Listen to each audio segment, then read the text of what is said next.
You may be wondering how the Elon Musk takeover of Twitter is being handled. Well, the short answer is that it's going terribly wrong. You may have heard that Twitter is probably headed to bankruptcy, but how does that happen when the richest man in the world owns it? Keep watching to see how this will affect Twitter and Elon Musk. Heading to Twitter has now become the conclusive and knee-jerk means for handling the magnitude of how horrendous things truly are in the world. It is an unsettling time to be on the site, which is speculated to run aground at any second now. In the event that Twitter goes down, where can we go to discuss Twitter going down? Employees are being locked out of their workplaces, are being forced to suffer mass layoffs, and are being required to field erratic directions from Twitter CEO Elon Musk as a result of the leadership shakeup that has taken place at the company. Meanwhile, Musk's subscription-based verification service has resulted in an increase in the number of troll accounts. This has contributed to the creation of a carnival-like environment on the site, as users have taken on the persona of the wealthy and powerful for the purpose of producing comedic results. Musk is, of course,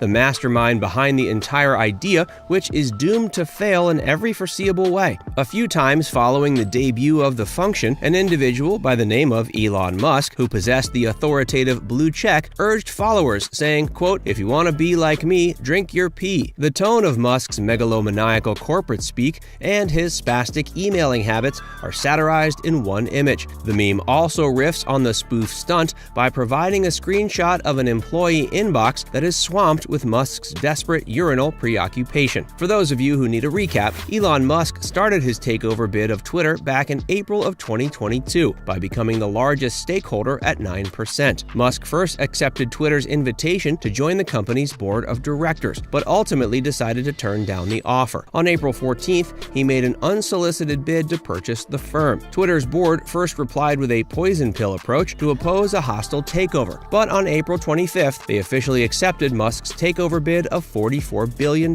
The offer was for a full takeover of Twitter. Musk indicated that he intended to implement new features into the platform, make the site's algorithm open source, eliminate spam bot profiles, and support free expression. Musk made public his decision to cancel the arrangement in July, claiming that Twitter had violated the terms of their agreement by failing to take action against spam bot profiles despite repeated warnings. Shortly afterward, the corporation sued Musk in the Delaware Court of Chancery, and the court has set the week of October 17th as the week for the trial to begin. Musk changed his mind and announced he would go forward with the acquisition a few weeks before the trial was scheduled to commence. On October 27th, the transaction was finalized, and Elon Musk was instantly appointed CEO and new owner of Twitter. This coincided with the taking of Twitter private. After purchasing Twitter, Musk wasted no time in getting rid of several senior executives, one of which is the previous CEO, Parag Agrawal. Since then, Musk has suggested a number of changes to Twitter, including the establishment of a content moderation council to oversee moderation rules, and he has terminated the employment of around 50% of the company's employees. After Musk issued a deadline to his employees demanding they commit to a very rigorous labor, hundreds of workers then resigned from their positions at the company. Before we tell you more, be sure to give this video a like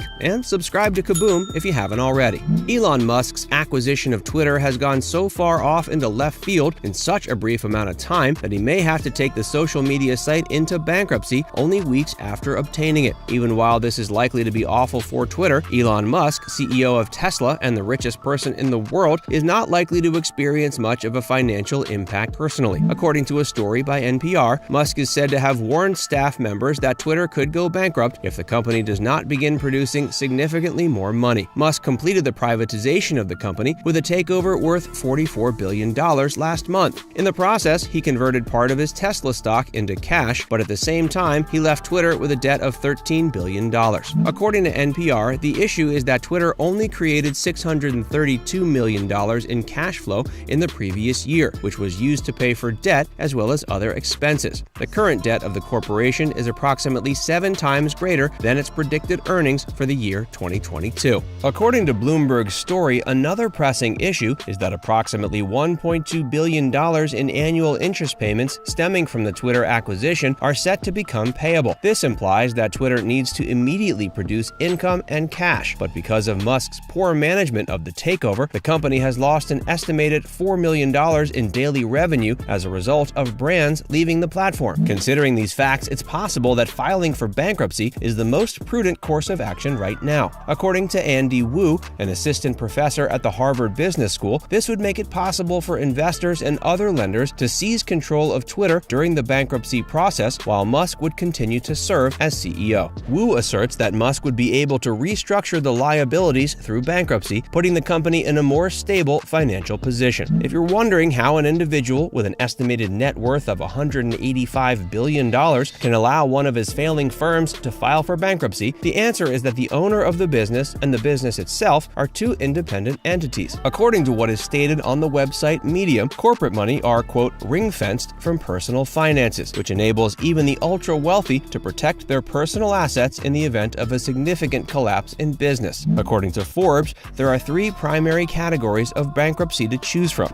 Chapter 7, Chapter 11, and Chapter 13. When a debtor files for bankruptcy under Chapter 7, often known as liquidation, the majority of their assets are auctioned to satisfy their debts. Nearly all people who file for bankruptcy under Chapter 7 have at least some of their obligations dismissed. By entering into an agreement to repay debts over a longer period of time, often 3 to 5 years, the debtor is able to keep more of their property when filing for bankruptcy under Chapter 13. On the other hand, the Chapter 11 route is one that's most likely to be used by a large and well-established corporation like Twitter. According to uscourts.gov, Chapter 11 bankruptcy is frequently referred to as a reorganization bankruptcy. In most cases, the debtor will continue to be in possession of the business. In addition to having the rights and responsibilities of a trustee, the debtor is allowed to keep running the company as usual and may even borrow money if the court gives its blessing. If a sufficient number of creditors agree to the plan and it satisfies certain legal standards,